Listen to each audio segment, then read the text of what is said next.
Today we are here with Dr. Mehmet Tosun, Department of Economics here at the University of Nevada. Dr. Tosun, you want to do a brief introduction and then tell us what we're going to be discussing today? Sure. Thank you, Bob. Well, my name is Mehmet Tosun. I'm a professor of economics in the Department of Economics, College of Business, University of Nevada, Reno. I am also the director of international business programs in the college right now. So I was the department chair for 6 years until 2019. So I've been the international director for almost about a year now. I guess one thing that is pretty related to what I'll talk about today, I'm also the recipient of an endowed professorship called Barbara Smith Campbell Distinguished Professor of Nevada Tax Policy. So that was through an endowment given to the College of Business about 5 years ago. And that basically lets me do little extra on my research about tax policy and support some other activities, in the college and outside the college with travel and so on. So so that's I guess briefly what I do. Great. And so it sounds like you've been looking at what's been happening here in Nevada. We are in a worldwide pandemic, which is having pretty drastic impact. So let's talk about that a little bit. Sure. Yeah, and that actually explains my motivation, about this specific, policy work that we're doing. So I'm including two of my students, Scott Cunningham and Jalen Hendricks, in this project. So both are, students of mine. They have taken my public finance class, and they're undergraduate students. They are seniors. They're getting close to be done. But yeah, so when we started this project a little bit earlier, but when the pandemic started, I said that, okay, like this is going to affect Nevada pretty badly, and it is going to affect both the economy and also the fiscal system, right? So it is not just, employment and the GDP numbers and so on, but, we're definitely going to see the impact, directly through the revenues and of course also the expenditures. So because I do more tax policy research, we decided to look at the state tax revenues specifically. And of course, I got to tell you that we need to wait for the data to come out, right? So we need to look at March, April, May data, but we're still in May. So I think we're going to see a lot more in the coming months. But still, we started already seeing some impact, both economically and fiscally. So yeah, let me take you through the tax structure that we see in Nevada and how we compare to other states in the West. So that's what we are doing specifically in this policy piece that we've written. So yeah, let me start with this slide, and it, I got to tell you that we are using specifically the U.S. Census data, the annual survey of state tax collections. So this doesn't have the local component. So that needs to be said at the beginning. And the U.S. Census Bureau is doing things a little bit differently. And at the end, I have a separate, a chart that shows the this state general revenue fund. But there are, of course, a lot of similarities, but sometimes people look at it and they say wow, 80% of our tax structure is coming from pretty much taxing sales, right? But that's at the state government level, because this doesn't include the local property tax, right? That is true. So the sales tax for Nevada is the bread and the butter, right? So we are getting the majority of the revenue from just this broad-based sales tax, and then another big portion coming from the selective sales taxes, and then a little bit of the license taxes and everything else. And because I know that people will ask this question, in the next slide I actually have explanations of what do we mean by general sales and selective sales? When we say general sales, we're mainly talking about this broad-based tax on goods and some services. Like in Nevada, we tax very few services, but we have a tax on goods. And of course, we also exempt certain items such as food products. But it is a broad-based tax with a uniform rate, right? And it's an ad valorem basis, which means that it is a percentage based on the value. And the selective sales taxes are mainly the excise taxes on such things as tobacco, motor fuels, alcoholic beverages. So the typical excise taxes, right? Hey, Mehmet, can I ask a question? Sure. Or yeah, to clear up. I think the public needs to know also the sales tax, but when we see things, it's called sales and use tax. Can you explain what a use tax is? Yeah, so use tax is mainly because if somebody is buying, let's say, a good from outside the state, right? But you are a Nevada resident, so you're going to bring it home and you're going to consume it here.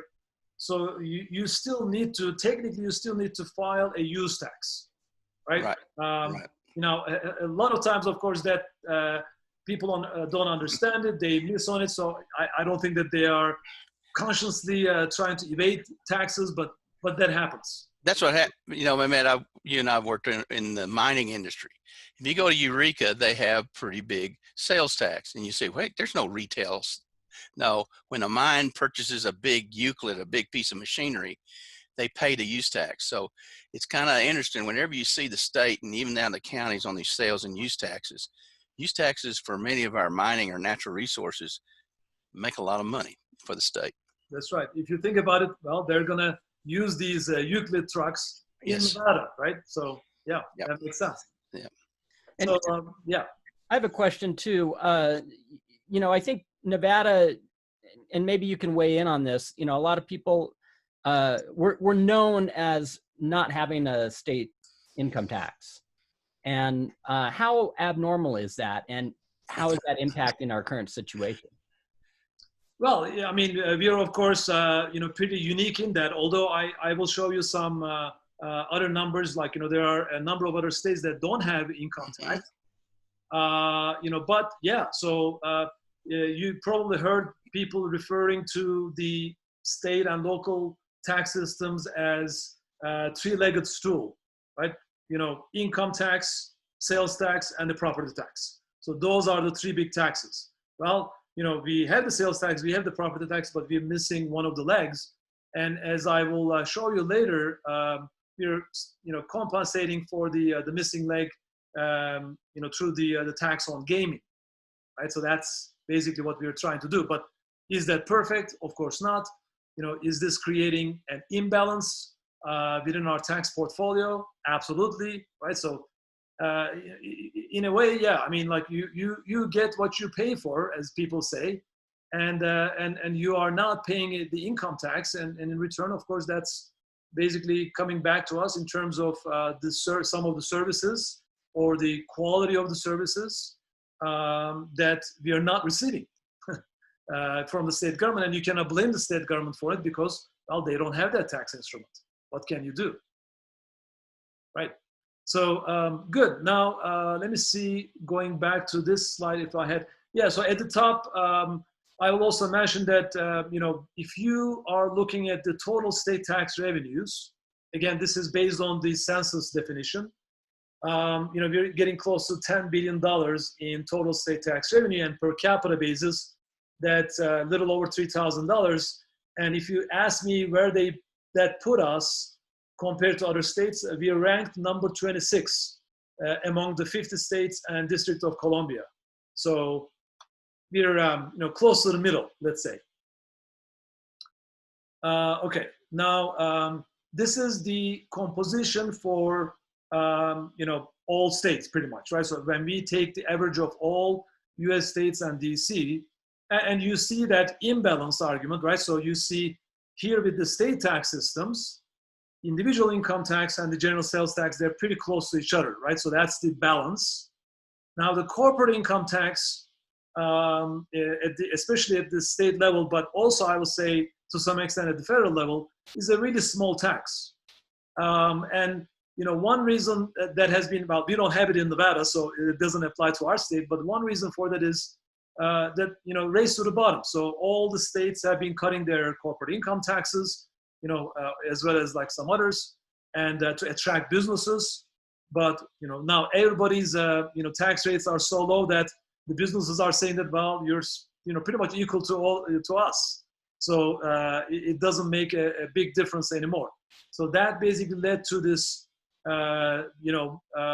this trend that the corporate income tax has been much less pronounced. And you see it is roughly about 5% of the total state tax revenue if you look at all states. And overall, we're looking at a little over $1 trillion, for all, aggregate state tax revenue. And the average per capita number is $3,500. So Nevada is below the US average at this time. So that, I guess, is important to note. Mountain states, so I have also for mountain states and also for our neighboring region. So the mountain states do less income taxation and more sales taxation. That's what we observe. So you see that relative to the US average, mountain states have a lower share from individual income tax and the corporate income tax, and a little bit higher share for the general sales tax. So that's, so in a way, in Nevada, of course, we lack the income tax altogether, but Nevada has more similarity with the mountain states, which of course we are a member of, than other states in the US. And for our neighboring region, the big impact is coming from income tax, and especially two states, I will say, Oregon and California, and to some extent, maybe even Utah. So these 2 or 3 states have a very high reliance on individual income tax. I believe for Oregon, it is almost about 70% reliance on individual income tax. So, and you know that between Oregon and Washington, Oregon has income tax but no sales tax, whereas the state of Washington has sales tax but no income tax. So they have this, 2 neighboring states that have like a really weird tax structure. It's almost like one unit kind of cut in half, each part, grab one part of the tax structure or something.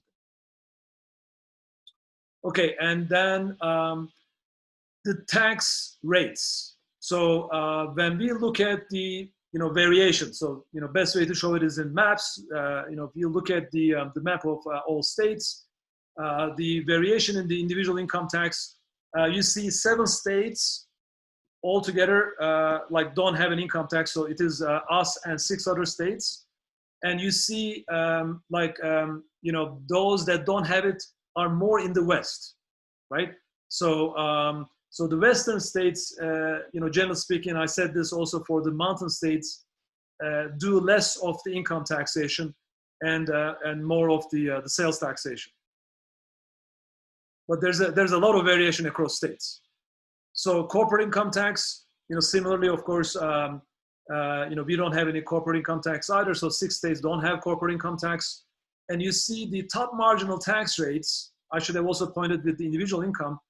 Now we're talking about double digits. So like 5 states, and I believe it was the same for the individual income, had a top marginal rate greater than 9%, right? So at the state level, we tend to think that the tax rates are like very low and definitely in the single digits. But we're, I guess, like getting to double digit with a number of states. And that actually is more obvious with the combined sales taxation. When I say combined, state and local combined sales tax rate, if you look at the top rates, there are now 8 states that have greater than 10% combined sales tax rate. And then you see the darker colored states in there, and you see a number of those in the West. Well, it looks like Nevada is one of the darker colored ones. So we have now relatively higher sales tax burden, compared to a lot of other states. Well, still not at 10%, but we're moving in that direction. And I can say that generally speaking, we are seeing a trend towards less property taxation as well. So I'm not featuring property taxes, so that may be for maybe another meeting later, but less property taxation through these limitations on the rates and basis of property tax, and more sales taxation, especially at the local level. That's the trend we are seeing across the US these days. Now, let's come to what happened in the most recent recession, the Great Recession.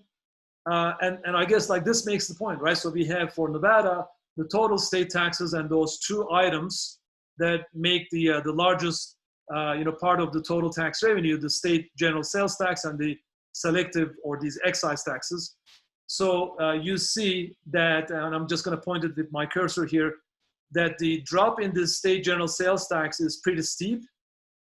So the recession started at the end of 2007, like December 2007, and went until the middle of 2009, 18 months of recession, right?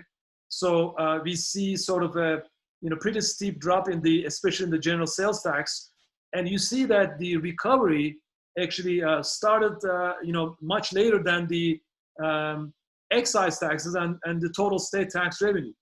So the general sales tax was impacted greatly and for a longer time. So among the Western states, our comparison group, after Arizona, we had the largest drop in the general sales tax revenue with a little over 24% during the Great Recession. So thinking about the current pandemic and the impact of the pandemic, you can bet, right? So we are still waiting for the data to come, but you can bet that very easily that the sales tax will be the one that is impacted first and maybe the most, right? Well, we don't have an income tax, so we cannot compare it to that.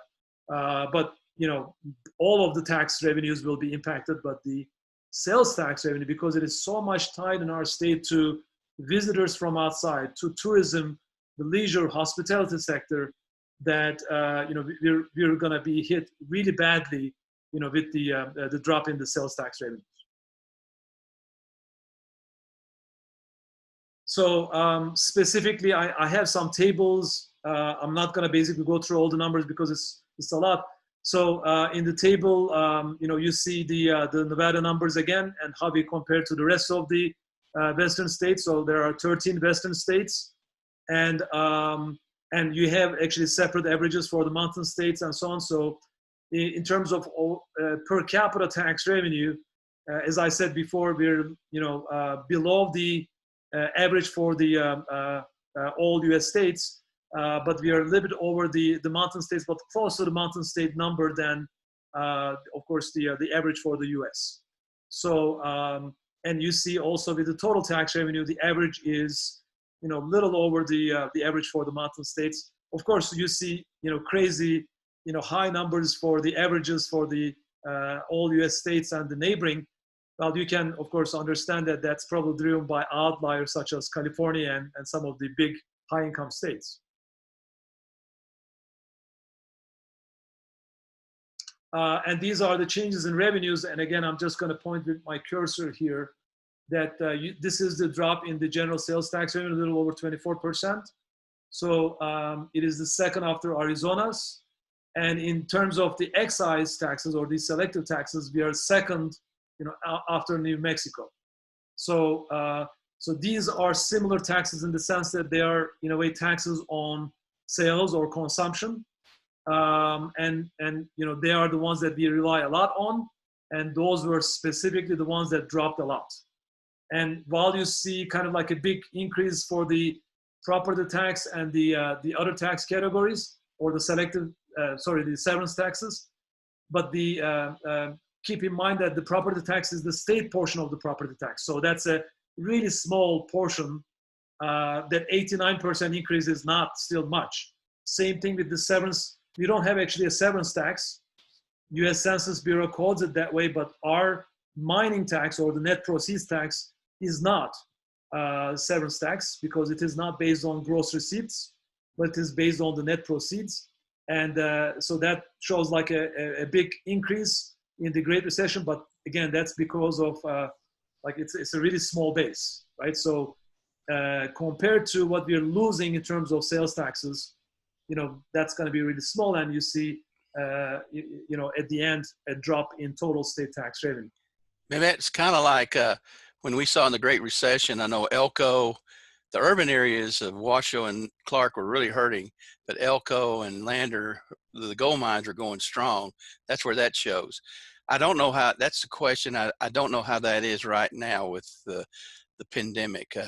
I think the gold mines are still going. Maybe the net proceeds mines will still be increasing, but like you said, we're waiting for that. But it may be a similar thing like what you're seeing. General sales tax going down, but the property, which is very small, it's 2%, and the severance may be reflecting that the mining is still going on. I don't know what degree or if it's been shut down a little bit, but right. Like how the economy of that is, when the economy is tanking, the gold prices go up, right? People, go to the safer sort of investments and assets. So to the extent that is happening, of course, we're going to maybe see a feedback from the mining. But the thing is, the way that the state of Nevada is taxing mining is very different from right. what other states are doing. So the severance tax, that I know quite a bit about West Virginia, for instance, severance tax in West Virginia based on coal economy, if the prices are good, of course, can bring a lot of money. I mean, it can bring a lot more than a lot of other business taxes, for instance. And what's kind of interesting too here in New Mexico, I do know, given the oil prices have really tanked, you can see New Mexico is going to be in that position too. Alaska, right? Alaska. Oh my goodness, Alaska. Yep. That's still one of the Western states. Yeah. So it's, those states are going to be hurt, badly, through the oil. But one kind of small advantage maybe that we have is that, we don't have that. So our, mining is a little different.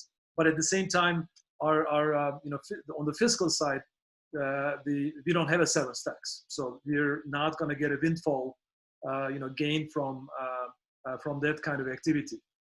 And on the sales side, now it's hard to, of course, predict what's going to happen, but during recessions, incomes fall, but people still are out there, right? They're still driving, they're still kind of doing activities outside, including a lot of consumption activities. With the pandemic, people are basically trapped in their homes, so they're not traveling, so they're not able to spend, or they don't want to spend either, right? So I think that may, put a bigger negative impact on the sales front, and also the sales tax, of course. So we'll see what happens, but that's maybe will be specific to pandemic type events as opposed to just the regular plain vanilla recession that we have, right? I agree with not only with personal consumption go down, but also those industries that pay use tax, their activities don't be less too, and so it's going to be similar to the Great Recession, but also dissimilar. Yeah. Okay, let's see. Yeah, so I'm almost done with this, but I wanted to show, because this is just Nevada specific. It is difficult to compare this across states because every state has their own way of doing things in a way. So if you look at just the Nevada State General Revenue Fund, not all state tax revenues, but just the General Revenue Fund, I mean, it's the same point regarding the sales tax, right? It is the same point with other type of sales taxes, such as the gaming tax and so on. So close to a third of our revenue is coming from sales tax. And then that missing leg I was telling you about, the gaming percentage fees, that's 17%. And then the rest of it is coming from modified business tax, which is really not a business tax, but a payroll tax, right? As people will say. Now that business tax that was, of course, passed a number of years ago, the commerce tax, is still very small. It's only 5% of the total state general revenue fund. And then the rest of it is remaining, excise taxes and others. So again, I'll make the same point that, we are basically taking care of business through sales taxation, sales and excise taxation. But, with the same students, we also looked at the relationship between the COVID-19 deaths and the decentralization in the government. So like, what is the share of subnational revenue in total tax revenue for different countries? We're doing this at the country level, right, using OECD data, but this could be done also using, state and local tax systems. So, what they say with the decentralization, that, well, you get little better results, like bringing the government to the local level, like, closer to people. So with decentralization, we should see, better results. So I was reading this article, a few weeks ago, and actually two articles. One was in The Economist, and then there was another one in the New England Journal of Medicine that was making the point that, well, the problem in the US, like maybe one reason we're seeing such high numbers is we have this federal system of the government, and somehow there's this disconnect between the government at the central level, that's the federal government, and the local, state and local governments. So kind of coordination problem, right? So some sort of a coordination problem, and maybe that's why. So I thought that, well, maybe it's a good idea to look at the data on this. So the same students gathered data on subnational revenue share and then the COVID deaths. So we actually got a positive correlation, not high, but a positive correlation with the deaths, with the deaths per capita and the death rates. And especially you see kind of a little bit, clearer pattern with the death rates. Again, I'm not saying that the correlation is very high, but normally we're supposed to see maybe a negative sign here. But as you see with the scatter plot with the bubbles, you actually see these places that seem to be more decentralized tend to have higher COVID death rates, which is a little puzzling to me. I mean, I think this needs to be studied more. And I would like to do this also at the state level, from the U.S. perspective as well. I mean, we see this with the country data, and of course, U.S. being definitely one contributor to this. But not just that, but like other countries, you see Spain, Brazil, Sweden, Italy. So countries that have some level of decentralization, maybe not the same level as U.S., but still, they tend to have pretty high death rates. So I'm basically asking myself, what's going on here? So maybe that coordination problem issue between the federal government and the state and local governments, and like normally decentralization give us like really good results in terms of matching the tastes and the preferences of the local population and everything. But in these disaster situations, especially with like global pandemics like this, maybe we need to think a little bit more about this. Any predictions for down the road as far as our state taxes? Yeah, so it's kind of like hard to say. I think it will depend on one very important thing. Speaking of decentralization and the federalism, in the federal stimulus program, that $2+ trillion program, the amount that was like directly dedicated to the state and local governments was actually pretty small, like little over $200 billion, right? Out of the 2 trillion, so like maybe a little over 10% of that. So I think that the major weakness, because the federal government is actually acting pretty quickly regarding the fiscal stimulus and the monetary policy, the Federal Reserve policies, right? So they acted quickly, in great, degree. The magnitude is huge with the injection of money, injection of the fiscal stimulus. But the major weaknesses is with the state and local government budgets. You can do deficit financing at the federal level, but you cannot do it at the state level, right? We have balanced budget requirements in 49 states, out of the 50 states. So the and the state governments have the big responsibility regarding public health. We know that. So in a way, we're telling in the U.S. state and local governments to do a lot of things to help with the COVID-19 crisis, but their hands are tied, regarding the revenues.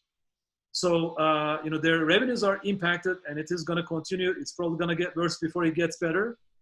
And because they have the balanced budget requirements, they cannot do deficit financing, deficit spending. So they cannot do counter-cyclical policies easily, right?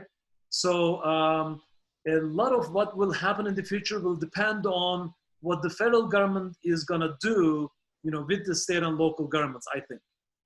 I think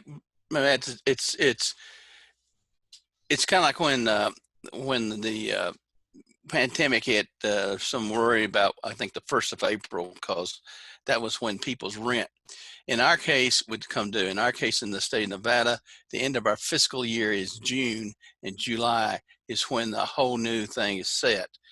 There are some people thinking that's when we'll get, at least I'd say from the university, a true idea of what our budget is.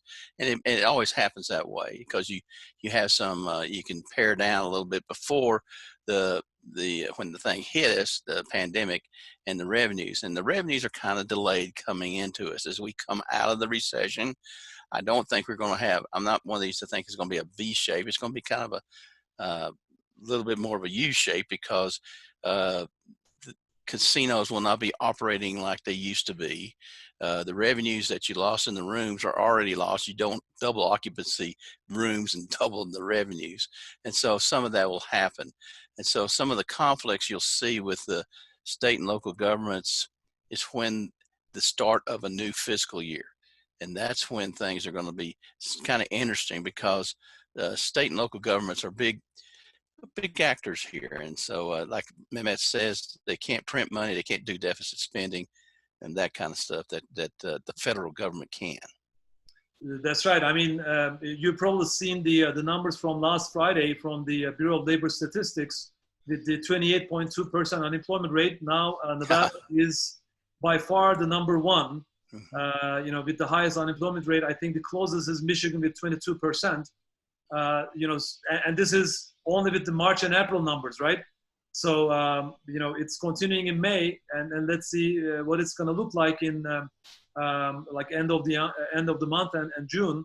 And like I was checking the budget data, so they don't have a lot of data yet, but the only thing I got was that there's already about a $37 million drop in the gaming percentage fee collections, so the gaming tax. So we don't have the data yet on the sales tax revenue. I think they're still reporting as end of February, and of course that doesn't reflect the March and April yet.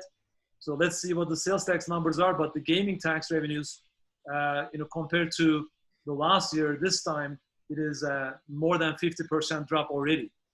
So and it happened so quickly. And so quickly, yeah. So quickly. All of us had to become teachers of online education in a week. And so a lot of Nevada workforce has changed a lot, and a lot of things. And this is, you don't have time to take your breath. All of a sudden you got to hurry up. There's another danger coming on. So, this is kind of interesting. What Matt was showing is that the differences between state governments, how they get revenues, have impact on their fiscal balances, and how they get impacted here. And the West is very familiar. And the other thing the West has that I've always worked on is public lands, payment in lieu of taxes. Another thing that's kind of strange that we have out here and seems odd sometimes on our fiscal network. But this other thing, Matt's kind of, I got to think this through here on this one, but the impact is not only in the economy. I know we've done a lot on livestock and all that, but also on the local and state government, which really impacts a lot of people locally, because that's your in-house government right there. Right. I mean, at least we can say, Tom, that there's a lot to be studied here. Yes. So, my plan is to look at the local taxes, local side of things in the western states, which we hopefully will do, together as well, right? Yep. But yeah, so looking at how things are right now, it's pretty bleak. Yep. Well, it's bleak everywhere. But Bob, I think Mehmet, thank you for your time, and we'll have some others. This is kind of different. We're doing some economics here on that's. We've done a lot on agricultural prices, but we thought knew Mehmet's done this is kind of interesting just to give people an idea of the state tax situation, how we are similar or dissimilar from other states, but also because of this, how we may be impacted by the COVID. Yep. All right. Thank you. Thank you. It was a pleasure. Dr. Harris. Thanks, Dr. Tosun.